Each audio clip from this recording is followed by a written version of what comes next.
Hey bakers, I'm Heather Farmer from Boston Girl Bakes, and today we're making brown butter chocolate chip cookies. I love this recipe. We're gonna start with obviously browning our butter. So I just have a skillet here over just a low heat. We're just adding in our unsalted butter, and I've got it cubed up so that it'll melt a little bit easier. So we're gonna be browning the butter, which if you've never done, it's really just melting it and we're starting to caramelize it. Some of the water is going to evaporate off, and it's gonna, then the milk solids left behind are gonna start to toast. So it brings out like such a beautiful nutty flavor to the butter. So we'll get this melted and we'll start to get it browning. I think it's good to turn this on though first, don't you think? I was like, it's not even gonna melt. So step one, turn it on. All right, now that the butter has melted, I'm just gonna keep stirring it. It's gonna start to foam. And we just wanna make sure to keep an eye on it. It's gonna start to then get brown on the bottom. So we wanna just keep a close eye on this because it can go from brown to burnt. Obviously, we wanna make sure to avoid that. So when you're browning your butter, you just wanna keep a close eye on it. It's gonna get kind of foamy and bubbly. You'll hear that kind of sizzling. And just keep kind of stirring it and scraping along the bottom. You're gonna start to see those brown bits, and the foam will then start to clear. Kind of moves past that bubbly phase. And you'll start to see it kind of turn that beautiful golden brown color. So you can see the color starting to change. You can see along the bottom those milk solids are starting to turn brown. So just give this another maybe a few seconds on, and then we're gonna take it off the heat to let it cool so it doesn't overcook. Let it cool before we start to make the rest of our cookie dough. Oh, it smells so good in here with the brown butter. That looks beautiful. We'll take that off the heat. Now I'm just gonna transfer this to a mixing bowl to let it cool.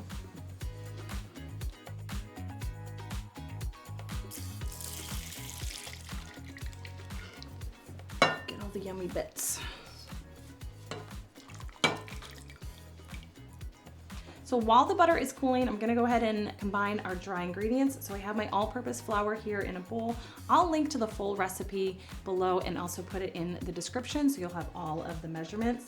For the all-purpose flour though, I always recommend using a kitchen scale for the best results as opposed to a measuring cup. But if you are still using a measuring cup, that's perfectly fine. I always just recommend though that you spoon the flour into the measuring cup and level it off. You don't wanna like pack it down in or scoop it directly from the bag because you'll end up with too much flour. It won't maybe get you exact amounts, but it'll be pretty close to it. So to this, I'm adding in some sea salt. I just use a fine sea salt. You can use, table salt, kosher salt, and then some baking soda, which is gonna help with obviously the rise, a little bit of browning. It helps the cookies spread a bit as well, actually. And we'll just go ahead and whisk that together. We'll set that aside. So I've got my brown butter here that I made earlier that's just kind of cooling slightly in the mixing bowl. To this, I'm gonna add in my brown sugar, if it wants to come out. Come on. Nope. Oh, there it goes. So I'm just using packed light brown sugar and then some granulated sugar. I like to use more brown sugar than white sugar just because I like the texture of it. The granulated sugar is gonna help with giving a little bit of crispy edges, help with some spreading, but the brown sugar is really gonna just add obviously some extra flavor, just make them thicker, softer, chewier. So I always like using just a little bit more brown sugar than white sugar. It does help the cookies just from spreading as much. And just simply stir that all together. That brown butter is just, oh my gosh, it's smelling so good. It gives it just this nutty caramel smell that just can't be beat. To this, I'm gonna add in my 2 room temperature large eggs. You wanna make sure they're at room temperature. You can just place them in a bowl of warm water for 10 minutes before you use them. I just gave them a quick light whisk before I added them to the bowl. If you're like me, I always put them in a bowl of warm water because I never take them out ahead of time. You can use a whisk too at this point. I'm just using a spatula, but if you're using a whisk, that's perfectly fine.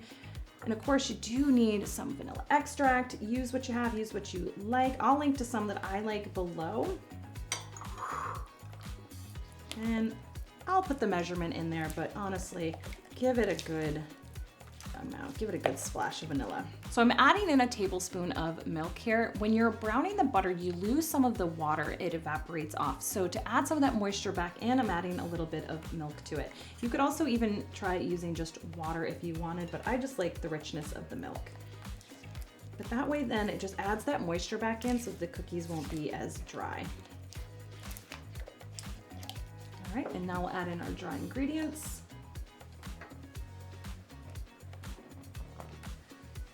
If you are using a whisk, you'll want to switch to a spatula at this point.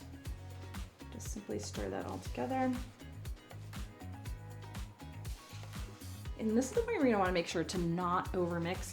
I'm sure if you've watched a baking video before, you've probably heard that, don't overmix. But really what we're trying to do here is not develop the gluten in the flour, that protein that creates structure.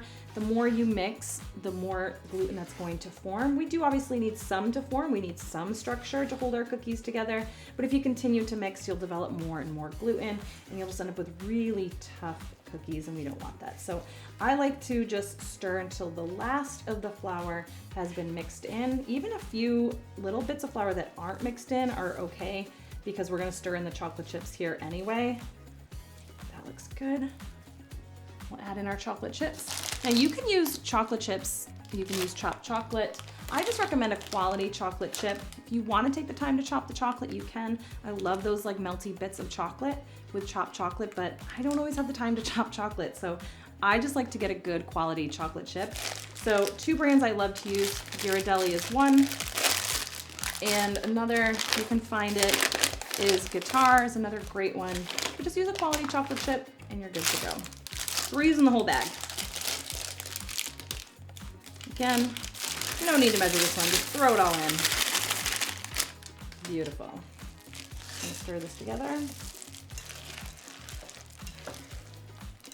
Now this dough, because of the browned butter was in its liquid state, the dough is gonna be really soft at this point. So we wanna chill this cookie dough for about 30 minutes. You can always chill it longer. You could do 2 hours, overnight, a couple of days even. Their cookies are gonna be thicker, softer, chewier, just more flavor. But it's definitely gotta be in the fridge for at least 30 minutes to firm up.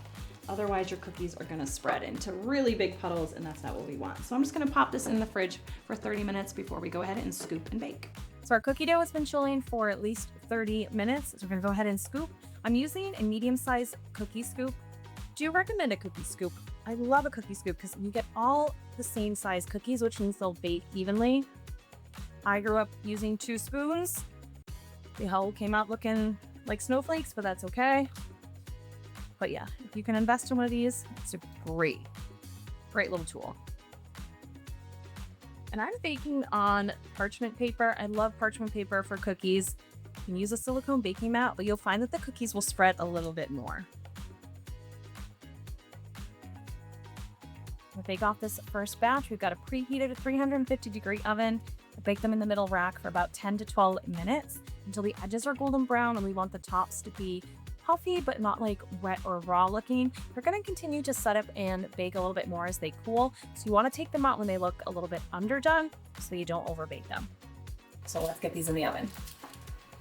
All right, my brown butter cookies are done. Just do a couple of things to finish them up. So when they come out of the oven, here's a little trick for you. You can use like a round cookie cutter or even just a coffee mug and place it over the cookie and then just rotate it to make them nice and perfectly round. You want to do this as soon as they come out of the oven though, before the cookie edges set. This is also going to make them just a little bit thicker as well. Just give them a quick rotation. And then I also like to take a few extra chocolate chips and just pop them right on top for a little bit of a prettier presentation. And last but not least, it's totally worth it, a little bit of an extra splurge to get some really flaky sea salt to sprinkle on top. That salt and chocolate, they just pair so well together. And there you go, my brown butter chocolate chip cookies. I hope you give this recipe a try, and if you do, let me know in the comments section below. And until next time, happy baking.